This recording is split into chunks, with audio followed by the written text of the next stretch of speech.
బుజ్జి బుజ్జి గణపయ్య బుజ్జ గణపయ్య శరణు గణేశ శరణాలయ్య. హాయ్ అండి, welcome to our channel. అందరికీ ముందుగా వినాయక చవితి శుభాకాంక్షలు. ఇవాల్టి వీడియోలో మనం గణేష్ చవితి రోజున సింపుల్గా చేసుకునేటటువంటి డెకరేటివ్ ఐడియాస్ను చూడనున్నాం. మీకు గనక వీడియో నచ్చితే లైక్ చేయండి, షేర్ చేయండి, నా ఛానల్ని తప్పకుండా సబ్స్క్రైబ్ చేసుకోండి. అయితే మనకు ఈ వీడియోలో ఇంటి దగ్గర దొరికేటటువంటి లీవ్స్ అండ్ ఫ్లవర్స్తోనే డెకరేటివ్ ఐడియాస్ మీకు షేర్ చేస్తున్నానండి. అవి మనం ఫాలో అవుదాం. మనకి ప్రకృతిలో చాలా రకాల ఫ్లవర్స్ అండ్ లీవ్స్ దొరుకుతాయండి.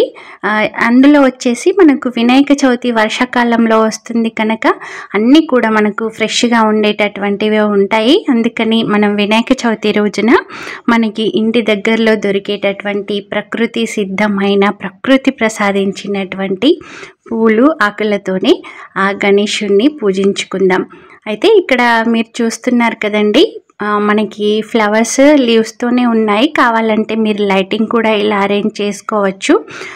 బట్ ఏంటంటే ప్లాస్టిక్కి మాత్రం అస్సలు యూజ్ చేయకండి. ఇప్పుడు మనకు వచ్చేసి ఇలా అరటాకులు ఉన్నటువంటి క్లాత్ బ్యాక్గ్రౌండ్ కూడా అవైలబుల్గా దొరుకుతుందండి. ఇది ఇంకా చాలా బాగుంది. ఇది క్లాత్ బ్యాక్గ్రౌండ్ కనుక మనం యూజ్ చేసిన ప్రతిసారి కూడా దీన్ని వాష్ చేయొచ్చండి. ఆ తర్వాత ఫ్రెష్గా మనం మిగతా పూజలకి కూడా దీన్ని యూజ్ చేయొచ్చు.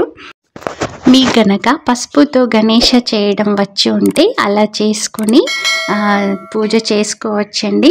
ఇదండి ఇవాల్టి వీడియో. మీకు గనక వీడియో నచ్చితే లైక్ చేయండి, షేర్ చేయండి, నా ఛానల్ని తప్పకుండా సబ్స్క్రైబ్ చేసుకోండి. వినాయక చవితి శుభాకాంక్షలు అండి అందరికీ. ముందుగా థ్యాంక్స్ ఫర్ వాచింగ్.